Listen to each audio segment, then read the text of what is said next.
Ok, Monsieur Noël, Oui, monsieur. comment tu vas? Très bien, par la grâce de Dieu. Ok. J'aimerais savoir, après la formation digitale, quelles sont tes impressions? Ok, il faut dire d'abord que dans un premier temps, la formation m'a vraiment été bénéfique à plusieurs niveaux. Voilà. Et j'ai pu savoir par cet atelier-là qu'il était possible d'évangéliser dans les moindres détails, c'est-à-dire aborder des personnes en privé sur Facebook et leur donner en réalité l'occasion de pouvoir connaître le Christ. Et vraiment, ça m'a vraiment passionné parce qu'on a souvent l'habitude de passer, je dirais même, des heures sur Facebook sans savoir en réalité qu'il existe des techniques aussi commodes qui pourraient même nous permettre la facilité d'évangéliser des personnes. Et vraiment, je dis merci à Dieu parce qu'il m'a permis de pouvoir participer à ces mailles 5. Et je n'avais jamais vu ce genre d'enseignement. Et vraiment, ça m'a été bénéfique. Vraiment été bénéfique. Et vraiment, il y a des applications qui nous permettent même d'enrichir également notre vocabulaire, notre savoir et même concernant la Bible. Et concernant aussi l'évangélisation et les démarches même appropriées qui pourront nous permettre d'évangéliser dans les moindres détails et aussi avec une telle facilité. Donc je vous conseille bien de suivre vraiment cet atelier-là parce que ça c'est vraiment important. Voilà, c'est vraiment important. Et hier même, j'ai eu à expérimenter cela et j'ai vu à quel point ça pouvait même susciter une certaine sensation, je dirais même une passion.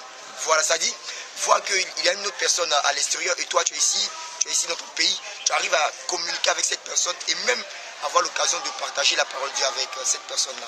Et vraiment, ça a été pour moi une nouvelle découverte. Voilà, donc vraiment je dis merci à Dieu et je dis encore merci à l'évangéliste Olivier qui a su transmettre dans les moindres détails les différents coups. Vraiment merci beaucoup et que Dieu vous bénisse. Voilà, merci.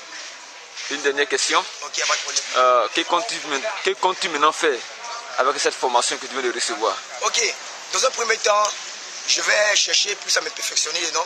Voilà, c'est-à-dire lire cette vidéo à plusieurs reprises, de façon répétitive, de telle sorte que je puisse être capable, je dirais même susceptible, de pouvoir aborder dans les moindres détails aussi avec une telle facilité, c'est-à-dire avoir la maîtrise même, voilà, de l'évangélisation. Parce que c'est vraiment une technique qui est vraiment passe-partout. Voilà, c'est tout. La dernière question maintenant. Quel message tu pourrais lancer à l'égard de tes frères, tes amis chrétiens, même à l'égard de l'Église par rapport à cette stratégie? Très bien. Dans un premier temps, le mot que j'aimerais lancer ici à l'endroit de mes frères et sœurs chrétiens, c'est qu'il serait vraiment préférable que chacun se mette à la tâche, c'est-à-dire que chacun essaye de se donner corps et âme dans le domaine de l'évangélisation. Parce qu'il faut savoir qu'en réalité, ce ne sont pas seulement les évangélistes qui sont appelés à évangéliser. Je prends l'exemple de Matthieu 28, verset 19. Il a dit, allez partout dans le monde. Allez, ça concerne toi, mon frère et moi. Voilà, donc il ne fallait pas qu'on spécifie quoi. Quand Dieu a dit allez, c'est tout le monde. Donc il fallait que chacun se mette à la tâche et que chacun essaie de se donner corps et âme afin d'obéir à la loi que Dieu même nous a donnée. Voilà, c'est-à-dire vraiment, je prends la décision aujourd'hui de vraiment m'investir dans l'évangélisation. Parce qu'il faut dire que ça m'a vraiment touché, surtout dans la ville de Korogo, voir ces personnes, ces âmes perdues qui ont décidé de donner leur vie à Jésus-Christ, vraiment par l'évangélisation. Et vraiment, c'est une grâce et c'est une joie pour moi de voir ces personnes se donner à Christ par mon canal. Voilà, donc j'aimerais soutenir davantage nos frères et sœurs que c'est le moment. Voilà, il faut qu'il y ait un réveil spirituel. Il faut que chacun se lève et travaille, puisque la fin étant déjà arrivée. Donc il faut que chacun se mette à la tâche, travaille régulièrement et travaille vraiment avec bravoure. Et que chacun essaie même de s'éloigner même de la négligence. Voilà, il faut qu'on puisse adopter même je dirais même les techniques que nous avons reçues durant toutes ces formations-là. Et qu'il faut aussi que ces personnes ne se limitent pas seulement aux enseignements qu'ils reçoivent à l'église, mais qu'ils partent faire des découvertes qui les rendront davantage matures, c'est-à-dire spirituellement, quoi.